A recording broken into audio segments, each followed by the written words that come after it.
Let's talk about, first of all, what's under your remit as the Minister for Apprenticeship and Skills, a new £7 million fund to launch support more flexible apprenticeship opportunities in various different sectors. What's that money actually going to be spent on?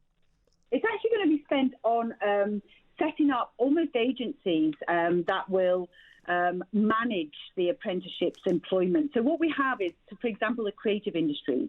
Most of the creative industries work in freelance way, project by project. So to try and take an apprentice on for a year and guarantee 20% off-the-job training for one employer is very difficult. So what we've tried to do, the sector came to us and said, we really want to access this fabulous talent pool all over the country, but can you help us? So what we've worked on with them is, and with other industries, is this ability for somebody to sit above all of those companies and to employ the apprentice. And it will be basically not the money that will be spent on employing the apprentice, but the money spent on setting that up and people to administer that.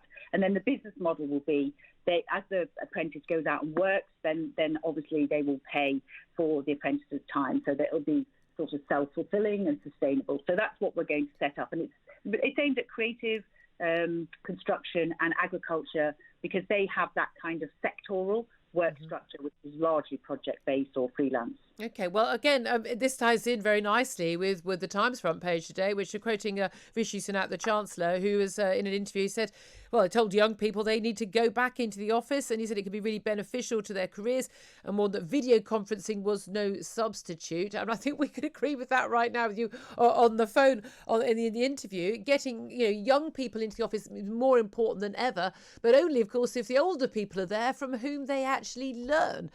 How soon, how important is it to get everybody, as much as possible, back into their workplaces so that the young people can learn the skills that they need to get on? Well, I mean, I think there's no doubt that flexible working will be part of our future. However, we've now said it is safe to go back to the office. So use the summer to sort of build up and get that sort of cautious and safe return to the office. But there is no doubt that young people who haven't built all that social capital, who haven't worked out, all of these things about the workplace, they can't wait to go in, actually. They're really desperate to go in. And of course, as you say, you can't go in and just sit there on your own. You have to be there with people that you can learn from. All of us went through that experience. All of us, can still remember all the people we've learned through all of our career. And that's important for young people as well. And so, we have that obligation to pass on our knowledge, our skills, our talents, to nurture people, to mentor people. And that's still an important part. And there's a limit to how much you can do that on screen. And I think a lot of young people are very keen to get into the office and to just have those experiences. Well, indeed. And again, it's all very well having the flexible working, but if you're not there when the new jobs are being discussed, and new opportunities, a new project or whatever, very difficult to get that work, whether that's going to work out. Is your government department, is everyone back in? Because from what I can gather, most of Whitehall is still pretty empty. Not everybody's back in. Of course, August we're on recess, so that will definitely lead to it looking a bit emptier. But, it's definitely true. I mean, we've been back in. The ministers and all of the team that support the ministers have been there since June last year in the Department for Education. But there's no doubt in the last couple of months that there's more and more and more people back in the Department for Education. And is your department going to say, we'd like everybody back in, please? Because I'm, for one, getting a little bit bored whenever I call any public sector or private sector business that they're still got an answer phone saying, due to COVID, we may not be able to answer your call quickly. I think this illusion that everyone's working efficiently at home, I mean, surely that's been busted now, hasn't it? Well, they shouldn't. I mean, I don't know why you can't pick up a call from home. So I don't know why. Me neither. Yeah, me neither. Yeah. I mean, I think, you can work very productively at home. The technology works brilliantly. Thankfully, the technology does work well.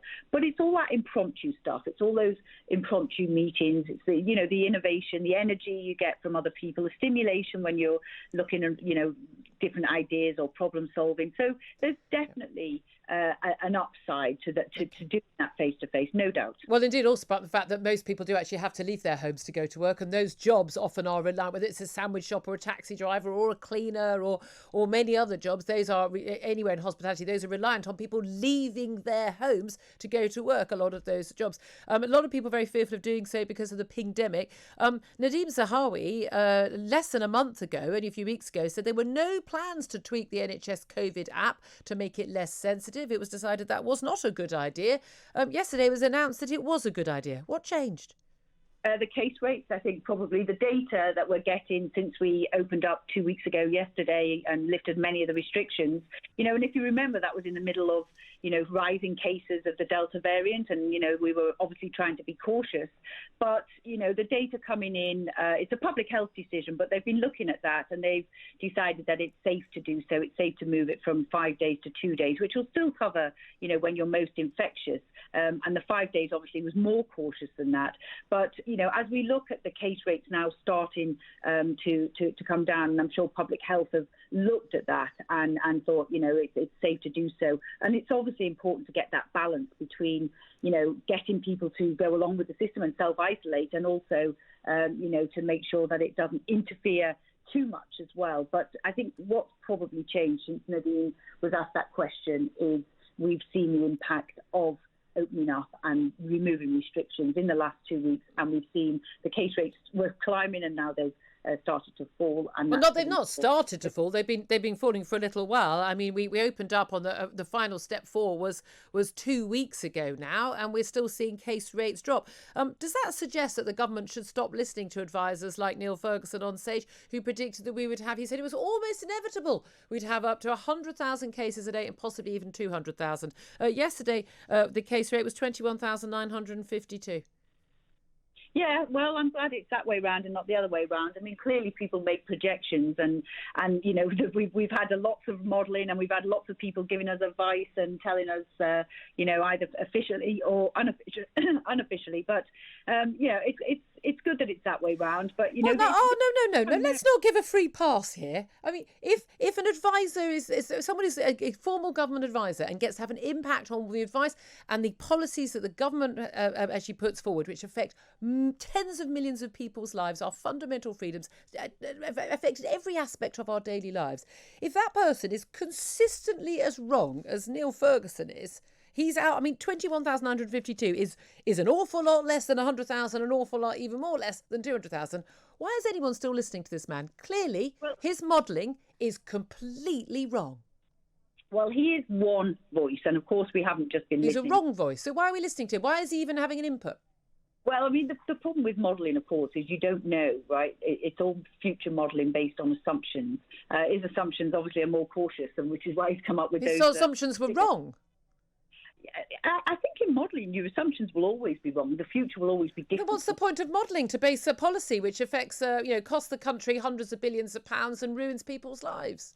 Because it's the best thing you have when dealing with certain situations is to model various scenarios and do a sensitivity analysis, of which he'll be on one side and there'll be others on another side, and then do the best we can. We've always been trying to tread this careful balance between opening things up but not having the case rates go up or introduce new variants as our concern now that we've got people vaccinated. There's always a new concern. Obviously the vaccine has given us a lot of hope, and everybody's been absolutely fantastic in their response to that. But we do still have variants and new variants that we're still cautious about. Okay, just finally going to ask you about travel. It was supposed to be a traffic light list, just it's 3 options: red, amber and green, and then it added a green watch list, then an amber plus for France, and then there was a mooted amber watch list. The Prime Minister's people were briefing out yesterday to the newspapers. No, actually, there's not going to be an amber watch list. We're told that France will come off that amber plus list. Has this just been a complete mess, the travel policy? Well, it's very difficult what we're trying to do, which is to open up travel at the same time keep the country safe from new variants, which we can see rising in various places. We've seen the impact of new variants, and we don't want to go there again. Alpha curtailed our Christmas, Delta curtailed our opening up, and, we're very, very keen to keep the country safe from new variants. So we are trying to sort of navigate our way through that difficult balance. But, when we've looked at all the options, we've explored every option to try and, do that difficult thing. And in the end, we thought, really that the key thing is to make sure that the system's simple enough for people to understand, so that, it's an important aspect of any system that people understand it and follow it. But what drove the U-turn? I mean, there's been a U-turn on the pandemic. There's a U-turn on travel. This was definitely, Amber Watch, this was definitely on the cards. The Amber Plus status of France has been justified again and again by Transport Secretary, Foreign Secretary and Number 10 spokespeople, even though no one, even the Office for National Statistics, can't find the stats that would back it up. This U-turn has been pushed by the fact you've got a lot of angry Tory backbenchers and a lot of angry Tory members, and you've seen polls going down for the Conservative Party for the first time. Isn't this more about public opinion than it is about science? No, it's not. I mean, obviously we have to deal with different views from our backbenchers all the time. But I think, no, it's really about simplicity. It's about designing a system that is simple enough for people to understand. OK, well, yes, I've certainly not been able to understand it the way it is. Gillian Keegan, MP, Minister for Apprenticeships and Skills, really appreciate you joining us.